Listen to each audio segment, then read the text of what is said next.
Hello and welcome to the Knowledge Source. Central government has kick-started Sagarmala Seaplane Service Project, which was initiated by the Prime Minister Modi on the 31st of October 2020. तो आज के session में हम जानने की कोशिश करेंगे सी plane जो सर्विस प्रोजेक्ट जो भी स्टार्ट किया गया है उसकी क्या बेनिफिट्स हो सकती हैं, और ये जो सी प्लेन सर्विस प्रोजेक्ट जो इनिशिएटेड किया गया है गवर्नमेंट ऑफ इंडिया के द्वारा, ये क्यों एक गेम चेंजिंग होगा अगर मैं बोलूँ रीजनल एरियाज़ में, और स्पेशली अगर हमारी जो कोस्टल एरियाज़ हैं उसको देखते हुए। तो इस सेशन में हम ये सब कुछ डिस्कस करेंगे। तो चलिए स्टार्ट करते हैं। स्टार्ट करने से पहले मैं आपको बता दूं, आप हमारे टेलीग्राम चैनल और फेसबुक चैनल से आके जुड़ सकते हैं, जिसकी लिंक डिस्क्रिप्शन में मेंशन्ड है।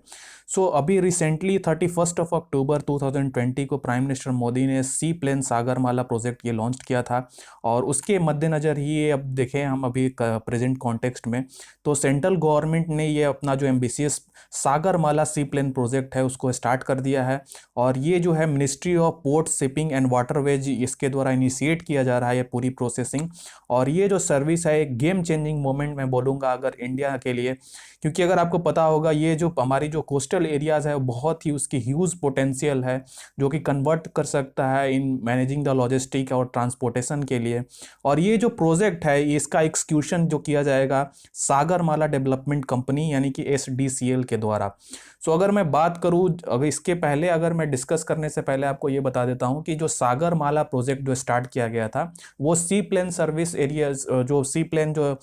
अभी जो सर्विस स्टार्ट किया गया उससे कैसे डिफरेंस है। और ये जो सागरमाला प्रोजेक्ट, इसको अगर हम अलग इसको नहीं देखना है, सी प्लेन सर्विस जो स्टार्ट किया गया है उसके कोलैबोरेशन में ही देखना है। तो देखिए सागरमाला प्रोजेक्ट जो स्टार्ट हुआ था उसका मेन मकसद था कि port lead development around 2-3-4 years पहले स्टार्ट हुआ था, जिसमें कि मेन मकसद था कि जो हमारी पोर्ट से लेके जो इंफ्रास्ट्रक्चर या फिर जो भी प्रोडक्ट्स शिपमेंट के लिए जाता है या फिर जो भी मूवमेंट होती है कार्गो की, वो एक जगह से दूसरे जगह आसानी से हो सके। इसमें रोड इंफ्रास्ट्रक्चर को इम्प्रूव करने की बात की गई थी, रेल इंफ्रास्ट्रक्चर को इम्प्रूव करने की बात कही गई थी। तो इसमें इसी की कॉन्टेक्स्ट में अगर देखें तो मेजर एम था उसका, अगर सागरमाला प्रोजेक्ट की बात बताऊं मैं आपको, तो उसमें था कि जो रिडक्शन होना चाहिए हमारे जो कॉस्ट ऑफ ट्रांसपोर्टेशन है डोमेस्टिक कार्गो का, और जिसके चलते एक जगह से दूसरे जगह से सुगमता से आसानी से एक जगह से दूसरी जगह पहुंच सके। इसमें मेन मकसद हमारा ये था कि हमारा जो टाइम कॉस्ट जो एग्जिम मोमेंट है उसको मेंटेन करना, और जो पेरिसेबल आइटम्स हैं एक जगह से दूसरे जगह जाने में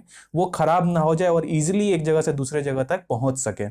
इसमें लॉजिस्टिक जो भी लॉजिस्टिकल चैलेंजेज आते हैं, जो भी बल्क कमोडिटीज हम ट्रांसपोर्ट करते हैं उसको मेंटेन करने की बात कही गई थी सागरमाला प्रोजेक्ट के अंदर। और इसमें इंप्रूवमेंट हमारा जो हमारा कॉम्पिटिटिवनेस डेवलपमेंट पोर्ट्स है उससे लेके एक जगह से दूसरे जगह के इंफ्रास्ट्रक्चर में एक state of the art technology वहां पे प्रोवाइड करना, जिससे कि इंफ्रास्ट्रक्चर की जो भी हिंड्रेंसेज आती हैं उसको रिडक्शन उसमें किया जा सके। अगर मैं बात करूं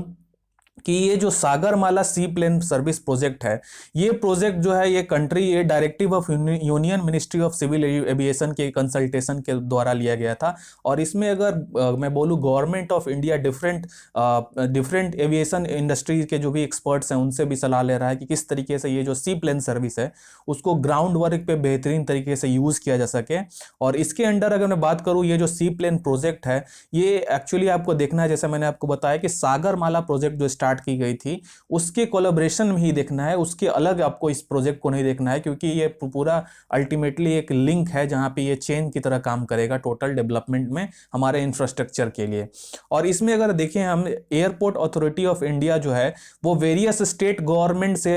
डिफरेंट वाटर बॉडीज में, या फिर मैं बोलूँ ऐसे इंफ्रास्ट्रक्चर जहां पे ये सी प्लेन सर्विस को इनिशिएट किया जा सकता है उसके लिए बात कर रही है। और वहां पे जो भी लॉजिस्टिकल चैलेंजेस आते हैं उसको भी वहां पे उसमें रिडक्शन की बात कर रही है। तो ऐसे अगर मैं देखूं कौन कौन से ऐसे एरिया जो है वो चूज किए गए हैं, तो देखिए डिफरेंट एरियाज जो है हमारे पूरे अगर इंडियन टेरिटोरी में हम देखें ये चूज किया गया है। आप देख सकते हैं right from the top to the bottom, like north और साउथ, ईस्ट और वेस्ट, आप हर जगह देख सकते हैं कि ये जो एरियाज ये ऐसे एरिया जो जहां पे ये सी प्लेन सर्विस को इनिशिएट किया जाएगा। आप देख सकते हैं इवन अयोध्या जो हो गया, इवन अगर आप देख सकते हैं वो जो कोस्टल एरियाज हैं, ये कोस्टल एरियाज, ये देख सकते हैं आपकी इंडिया के लिए कितनी ह्यूज पोटेंशियल है ये, क्योंकि एक इंडिया जो है पूरी तरीके से कोस्टल एरियाज है। तो आप देख सकते हैं यहाँ से लेके आप नॉर्थ ईस्ट में, अब ये जो अगर सी प्लेन सर्विस अगर इनिशिएट किया जाएगा विद लेटर एंड स्पिरिट, जिस तरीके की इसकी बात की गई है, अगर नॉर्थ ईस्ट में अगर आप समझ सकते हैं कि एक सी प्लेन जो है एक नॉर्थ ईस्ट के पॉन्ड में भी उतर सकता है,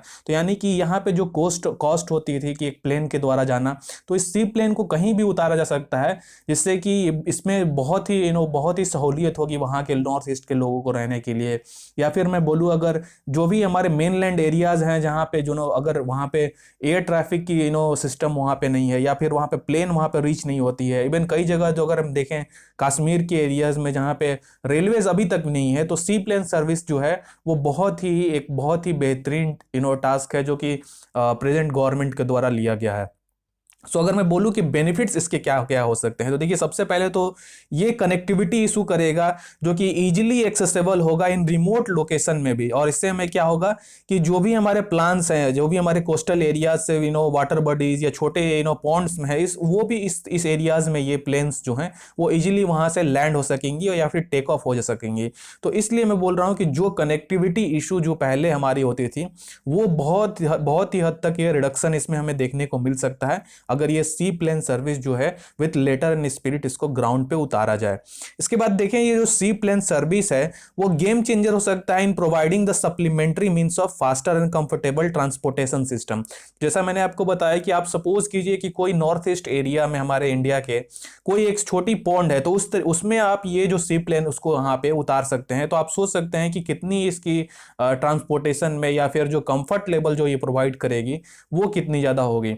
इसके साथ लेकिन आपकी थोड़ी चैलेंजेस भी इसमें आते हैं अगर सी प्लेन प्रोजेक्ट को इनिशिएट करने में या फिर ग्राउंड पे वर्क कराने में। इसमें जैसे अगर मैं चैलेंजेस के बारे में बात करूं तो ये जो सी प्लेन ऑपरेशंस होते हैं इसमें रिक्वायर अपना एक इकोसिस्टम ये इसमें मेंटेनेंस की होती है, इसमें गवर्नमेंट ऑफ इंडिया के द्वारा भी हेल्प होता है, और इसमें प्राइवेट बॉडीज को उतारा जा सकता है अगर प्रोवाइडेड उनके पास जो मॉनेटरी वैल्यूज की सिस्टम है वो चार्ज ना करे ज़्यादा कोई भी पैसेंजर से। तो इस तरीके की अभी गवर्नमेंट ऑफ इंडिया को स्टेप लेनी पड़ेगी इसके रिगार्डिंग। इसमें अगर चैलेंजेस के बारे में बात करूं और मैं, तो देखिए सबसे पहले वाटर फ्रंट की जो अवेलेबिलिटी होनी चाहिए, यानी कि मिनिमम लेवल ऑफ वाटर होना चाहिए किसी पॉन्ड में, वो इसको मेंटेन करने की एक अपहिल टास्क होती है किसी भी वाटर बॉडीज की अथॉरिटी वहां पे अवेलेबल हो तो। क्योंकि अगर मान लीजिए सपोज अगर जो वाटर की अवेलेबिलिटी अगर एडिक्वेट नंबर में या एडिक्वेट क्वालिटी में ना हो या क्वांटिटी में ना हो, तो वहां पे ये सी प्लेन को लैंड अप करने में या फिर वहां से टेक ऑफ करने में थोड़ी मुश्किलात की सामना आ सकती है। इसके बाद जो भी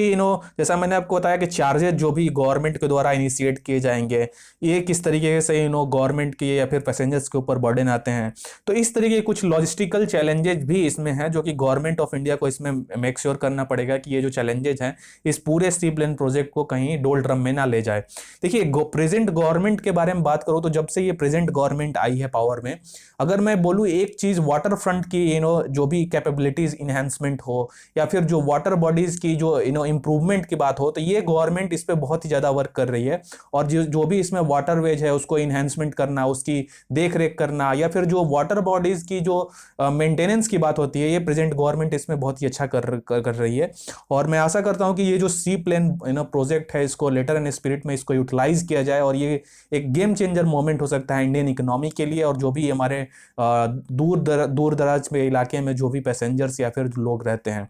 सो मैं आशा करता हूँ कि इस सेशन में आपको कुछ नया सीखने को मिला होगा। So that's it for today. Thank you as always for joining.